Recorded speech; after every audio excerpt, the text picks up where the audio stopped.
Hello, everyone, and welcome to an episode of the Cultured Nerd Podcast. On this episode, we are going to be talking about the big reveal of the PS5 Pro. And this reveal has taken the internet by storm. Some love it, some hate it. We're going to talk about it. We're going to talk about the price. We're going to talk about everything else and hopefully drop a little logic that helps quell some people's concerns. So sit tight and let's talk PlayStation.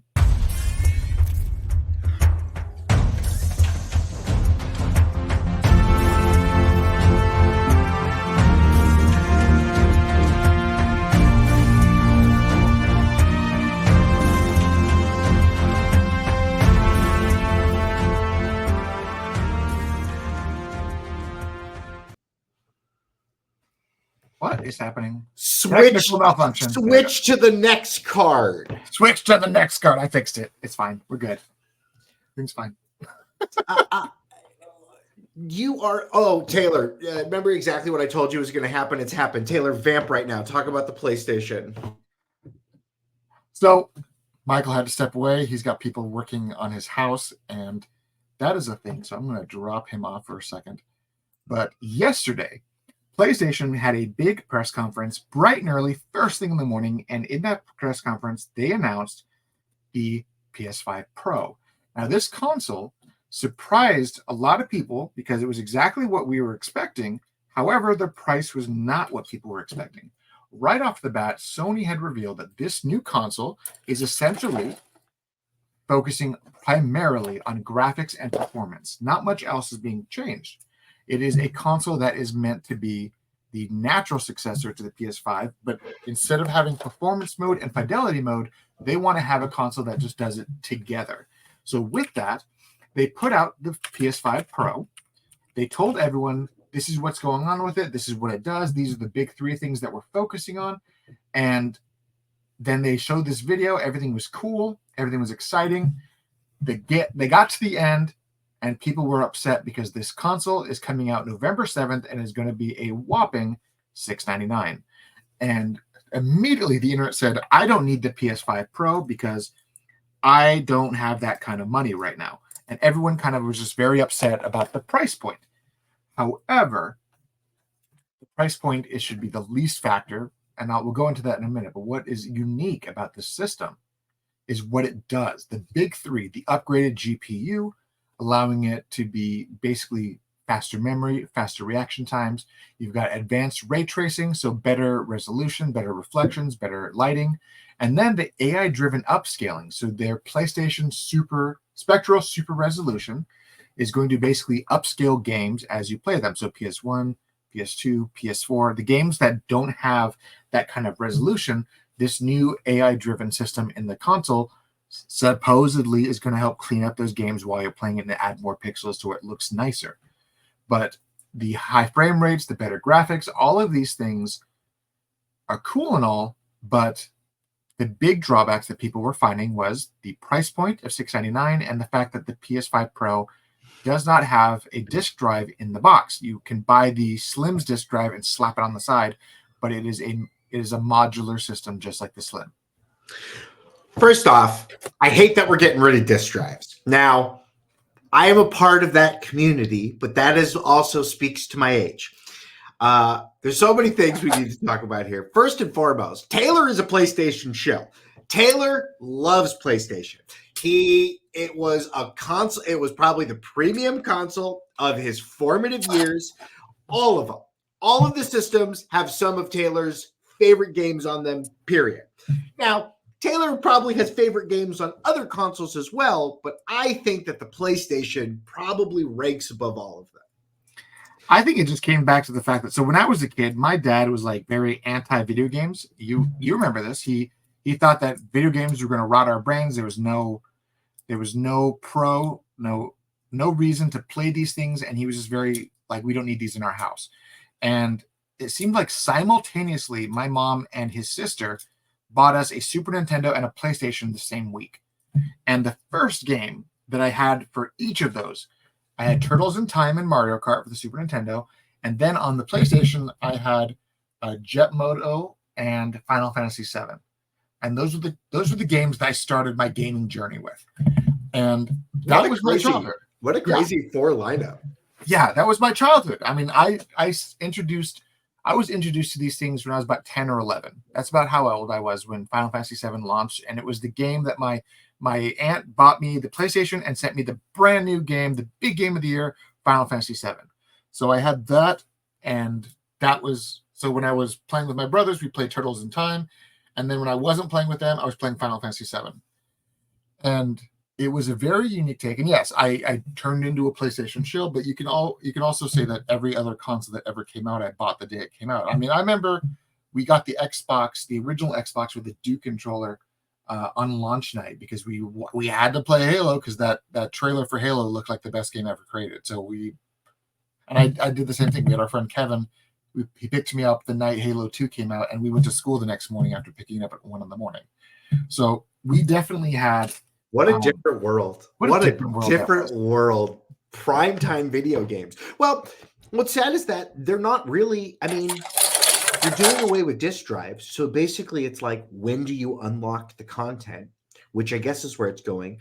I guess the thing I want to talk about is there's such a fervor to sell the hardware that we're kind of getting these like 1.5 consoles, right? These consoles that aren't not necessarily the next generation of these things, but that the chips are all better, so we're getting it. I wonder if we're just feeling the squeeze of the monopoly of the video game industry, that they kind of know you're going to buy it. And even if you don't want to buy it this year, you're going to buy it next year. Right. So, I mean, a lot of people are saying that this seems like a dirty cash grab, which you could very well say that is, but this system is meant to be exactly what they're broadcasting it as, the next iteration, the interval system, just like they did with the PS4 Pro. But just like the PS4 Pro, this system does dwarf the original system in almost every technical aspect and technological aspect. The more I read about the ins and outs of this system, it is hard to argue that this system is not vastly superior to the console that you have. However, this is the console that is meant for the techies, for the people who who have the best TV, the best sound system. And that's why I think the biggest thing is that people are getting upset, but maybe they don't have what this system requires. Because one of the things that came out of yesterday was that CNET said that they were playing with this game, and one of the things they're playing with this console, and one of the things that they were astonished was that Gran Turismo had running native 8K resolution, which I don't think any other game except for Gran Turismo actually does that right now. But this system can hit 8K resolution, 60 frames, 120 frames. It doesn't downscale the frame rate to 30. The goal is to maintain performance mode and fidelity mode simultaneously to basically have these very pretty, very sharp system, very sharp with 60 frames minimum. Hard right turn. Did you watch that Gran Turismo movie? No, I did not. I did not watch it either. I don't know anybody who watched it. I'm dying to know if the Kid Simulator storyline, it's basically The Last Starfighter, but like in real life with a person. Ironically, it's actually based on a real thing that happened. So, yes, the Gran Turismo movie is based on a real thing that happened, which was based on Last Starfighter. But that's okay. Thank you. Yeah, okay, so that's just like that's life. But so they put out all this stuff. They had all these really cool details that came out after the fact, and I compiled a list of all of these details right off the bat. So the PSSR Super PlayStation Spectral Super Resolution will also work on PSVR2 games. That means that the VR2 that you're going to be, if people do have it, if you did adapt this device, the resolution will be AI upscaled and cleaned up in VR. So the VR may actually look more realistic than any other VR on the market because it has AI assisted upscaling in real time, which is pretty cool. They do have about 40 to 50 games at launch that will have these upgrades. So they showed off things like Final Fantasy VII Rebirth. They showed off a handful of other games that had upscaling, Spider-Man 2, things like that. And they basically said, here's the performance mode, here's the fidelity mode, and here's the PS5 Pro version, which is both of those together. So clean frame rates, clean resolution, beautiful ray tracing, gorgeous games. Do you feel like the PlayStation 5 came out too early? I mean, there's no way they would have waited this long, but they obviously don't want to come out with I mean, I don't even know. Is the tech there for what the PlayStation 6 would look like? So I think what comes down to really is that they're trying to make a more accessible and more they're trying to bridge the gap between PC gaming and console gaming and try to make it as accessible as possible. And again, half of the comments I read on the internet was, my PC can already do this. Why am I spending $700? Blah, blah, blah. But what they always say is that, how much did you actually spend on your PC? Most people who say my PC is better than a game console spent $600 on their graphics card. Right. So, right. You can't buy a computer. I mean, there are companies that make them, but it's they're like expensive. Alienware and it's like $3,000. So, right. So when everyone was bitching and moaning about, oh, mine can do this, mine can do that, it's like, guys, but you also spent your life savings and 12 years of your life building this damn thing. So first off, slow your roll a little bit, because what you're saying is insane. Do you think this gives do you think that there will be old games that have to be replayed because they will look better on this console? That actually is something that I was very curious about, because what does Ape Escape look like on the console, Taylor? Have you checked it out yet? I think, to me, what I want to know is that what this AI upscaling can do. There is an Instagram account, and I'm going to plug this guy because he's absolutely awesome, and I've talked to him a few times. Very cool guy. He does upscaling on his ROMs. He plays all of his old PlayStation games on his computer, and then basically upscales all of his games. And let me find this guy because he is just super cool. Is he basically doing the prettier version of what we wish these companies would do with these games? Yeah, and so what he does is that he actually, I talked to him a few times. He runs most of his games through AI upscaling patches and then puts them out and then plays them in the cleanest version that's humanly possible of that game. And I've talked to him a few times. It's going to drive me insane because I can't find his account. Do the games when you were watching them, do any of those old games stand out to you? Oh my God, yes. And that's why I want to find his account so I can show you, because it was one of the coolest things that when I saw him, because he does these videos where he'll post the video and say, this is how I play this. And okay, so his account is actually called Gaming Memories podcast. Let me pull up this is how he plays Ape Escape. Right, and you see it run through the AI upscaler and how clean it is, how pixel, like he will go through each of these games. Like, behold how I play God of War. Taylor, tell him that he's got to come on the Cultured Nerd. I want to know, how is he doing this? I want to know what he's running into. I want to know how AI is going to affect these video games. Because here's a fun one, Michael. Here is how he plays Threads of Fate. Wow. Right. So he does this where he upscales and then patches his games and plays them. And it's essentially a very clean AI upscaling. And that gives me an idea of what this system could actually do. If you're playing a game that looks crazy pixelated, in theory, this new system will actually add pixels like his AI upscaler does, and allows the game to look cleaner, smoother, and more superior than what it could have been, and closer to what the developers originally wanted this game to look like in its original form. Did he put a pass on Mega Man Legends? Does he have a pass? There's a really cool video on that one, and that's just a whole different beast. But he has done videos on like Threads of Fate. Like I said, he's on Wipeout, Metal Gear Solid 3, Valkyrie Profile, Final Fantasy 12, Twisted Metal Black, the original Legend of Zelda, Final Fantasy X, even Dirge of Cerberus, the PS2 Vincent game. You see him AI upscale the crap out of this game. And then you've got Grand Theft Auto Vice City, Shadow of Colossus, the Dragon Ball Z Budokai games, Brave Fencer Musashi. He's done, let me see, Onimusha, a few different Onimushas, Dante's Inferno, Time Splitters. The Bouncer was a cool video that he did. Shinobi, that game you played a ton as we were kids.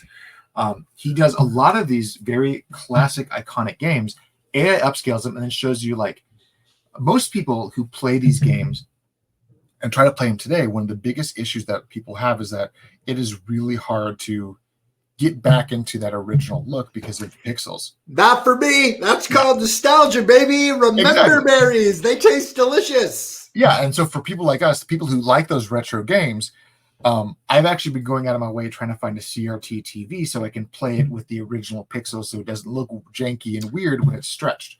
Are you looking by your house? Are you online? Where do you look for it? Do you go to the Goodwill? I'm looking local because people on eBay are gougers trying to sell a CRT TV for like $400, and I could buy it. Wild. They're stupid. Wild. That's stupid. I'm just going to go to some estate sale and find this CRT TV that belonged to this old couple, and probably it'd be haunted, but it's fine. That's fine. It's fine. Fine. It's gonna basically just haunt you about Wheel of Fortune and Jeopardy. Like, stop playing that game. We're watching this. It's like, okay, sorry. But I see these things and I see how he did this. And I immediately, when they announced this, I was like, that is exactly what he has been doing. Yeah. This AI upscaling could potentially just make some of these older games look absolutely stunning. And I think of like even the PlayStation 1 version of, oh my God, the Chrono Trigger remake that they did, where it cleaned up. Like, I think of those kind of games and how absolutely stunning. Is there a PlayStation Pass the way there is a Game Pass on the Xbox? So the PlayStation actually has its PlayStation Plus premium, and it has more or less what the Game Pass does. But I think Game Pass, since PlayStation Plus charges you all at once and Games Pass is a monthly fee, I think that's where there's that big disconnect. I think if PlayStation did a monthly subscription, more people would see that it's exactly the same. Can I play old games? Do they have the old PlayStation games on there? Yeah. So I have the PlayStation Premium, just like I have Game Pass and all the other crap. I have all of the online subscriptions, and right now on PlayStation Plus Premium, the Classics catalog, as it's called, I have access to, let me just scroll through, it's PS1 and PS2 games primarily, all the Tekken games, all the Twisted Metal games, the Killzone, Doom 64, Ape Escape 1, Ape Escape 2, Wild Arms 1, Wild Arms 2, Legend of Dragoon, Star Wars Demolition, all 3 original Siphon Filters, all the Oddworld games, all those old Disney games like Bugs Life, Toy Story, all that stuff. It has literally all of these: Grandia 1, Grandia 2, Kloa, Parappa the Rapper 1 and 2, all the old Star Ocean games, the original Medieval game. I have access to just a ton of PS1 games that we haven't played since we were kids. Dark Cloud 1 and 2, the PS2 games, all the Jack and Daxter games, just a ton of old school games that we grew up with. It's okay. So they do have something like it, and it's actually pretty cool. They just don't update it as frequently as people would be expecting. I think people, when they think backwards compatibility, they don't think of PlayStation basically running a modified ROM to allow you to play it. They want to be able to put their discs in the console, right, and make that work. Do you think this forces Microsoft to now release another console to then also add this version of what their AI is going to look like to upscale old Halo games? Ironically, I don't think that's going to happen anytime soon, and that's just because the Xbox is not doing as well as the PlayStation is. Yeah. On most days, the PlayStation is outselling the Xbox on almost a 4-to-1 ratio. So there's really no reason. Like, PlayStation can do this and be like, oh no, we're going to take a hit, but we're still the number 1 selling console. Xbox, if they get experimental, people may not show up. And they're already putting out a new Xbox Series X that doesn't have a disc drive, and nobody's pre-ordering that shit. So then let's also then talk about, if we're talking about future consoles, Switch 2 is all, but it's not been confirmed. There's been lots of rumors. It will be coming. Do you think it will have any of this? It's saying it being backwards compatible. Do you think it's going to be upscaling any of those first Switch games? I don't see the Switch doing any sort of AI upscaling. I don't see. Nintendo has always been the company that is very behind in technology, but they survive because of the IPs that they carry. So I don't see them in the slightest pulling out something like this. I see them saying, we made a Nintendo Switch 2. We're going to call it the Super Nintendo Switch, which it should be called. and it's going to play the Switch games. It's going to be basically like the 2DS, 3DS, all that stuff, just the upgrades. Like the new cartridges are better. Everything's 1080p. It's not going to be 4K because Nintendo won't do that. Everything's going to be 1080p, and it's going to be bigger games with better RAM and processing power. The games won't stutter and go pixely like Pokemon did. I was about to say, the system wasn't strong enough. Is that where that new Pokemon Legends ZA thing is going to be going to? I firmly believe that the Legends ZA is going to have the Switch 2 as its like primary console, because I do not see. I don't know. Nintendo has this thing where they still put out games for the last console, even when the new console's out. They're weird with this stuff. So, but as we were saying, one of the big pain points people are having is with the price. And I think in context, the $699 price tag is actually not as bad as people are realizing. So if you adjust everything for inflation, the PlayStation 1, PlayStation 2, the PlayStation 3, the 4, the 4 Pro, the 5, that is what it actually looks like with adjusted for inflation. If the original PlayStation 1 back in 1995 came out today with the same equivalent price as it was then, it would essentially be a $600 console. Adjusted for inflation, $611. The PS2 adjusted for inflation, $546. The PS3 adjusted for inflation, $778. Wow. The PS4, probably the cheapest, $538. The PS4 Pro, $522, and the PS5, $606. So if you actually look at it from the generation from 4 years ago to today, there's only about $100 difference between the PS5 and its upgrade. And that's kind of insane when you look at it. And when you think about it, 4 years, that's how bad inflation it hit us. Yeah. Yeah, I think I just think it's going to be an expensive year, everyone. Christmas is going to be tough, and it's okay to not have this under the tree. There's lots of other great gifts out there. Don't be blowing up your parents because you're not getting your PS5 Pro or whatever, okay? Yeah. I think logically, like, this system is going to do just fine because it is exactly what it's supposed to be. It is supposed to be the successor. It's supposed to be the system that allows people to get the optimal graphics, the optimal speed. But it's essentially like the professional version of what, like, this is for like the hardcore techies that want to play the best resolution, the best. Do you think it'll make my movies look better? Do you think it would make my Blu-ray movies look better? I mean, if you have like an 8K TV, maybe. But I think that's actually one of the big factors that people. I mean, it doesn't have all of those details, so I don't see. Yeah, listen, if Sony's selling top-of-the-line TVs, they're going to be selling a top-of-the-line PlayStation. And here it is. It has all the bells and whistles, and it's probably going to not be in everyone's price point. That's okay. Does this mean it'll drop the price of the old PS5 now? Doesn't sound like it. It sounds. Jesus. So what they actually did, though, was they said that the PS5, the standard PS5, Sony themselves will start selling the PS5, the vanilla PS5, as I call it now, on a certified refurbished, and it will essentially be like half the price of what the PS5 Pro is going to be. So they are going to be selling their refurbished models, and if Sony refurbishes it, they also like put it under warranty and they do all this jazz with it. So like there's that, but it is very much like this is the new console. I mean, they unfortunately had to raise the price of the console in Japan, but the PlayStation, I mean, the value of the dollar in Japan versus the yen is actually insane anyway. So I was surprised that they were selling it as what they were. But on that note, I think people who are upset, who are pissed off at the screaming at the internet, screaming at Sony for doing what they did with this console, I think they're maybe not the target audience. So I don't think it's as big of an issue. Everyone's going to bitch about this until the next Final Fantasy VII comes out, and everyone's got to play it on this console. Right. I mean, because the Final Fantasy VII remake, the first one, came out as a PS4 game. Then they put out a PS5 version that actually had the DLC, which was Remake Integrate. And that was the definitive version. And now you have the PS5 Pro getting a day one patch for Rebirth. So I think you already know that the remake part 3, which is probably going to be called Final Fantasy VII Reunion, and that's what I've been calling it in my head, and it makes sense, is probably going to be a PS5 Pro version only, just because of what they're going to do with it.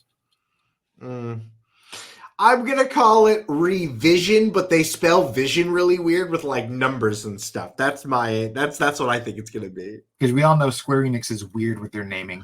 They're very weird with their naming. I'm a Nair gamer, so I like 3.149, whatever that game was. Whatever that serial number is and how weird they named that damn thing, but that game is insane. If they make another one of those, though, if I get another 2B game, I might have to upgrade my console.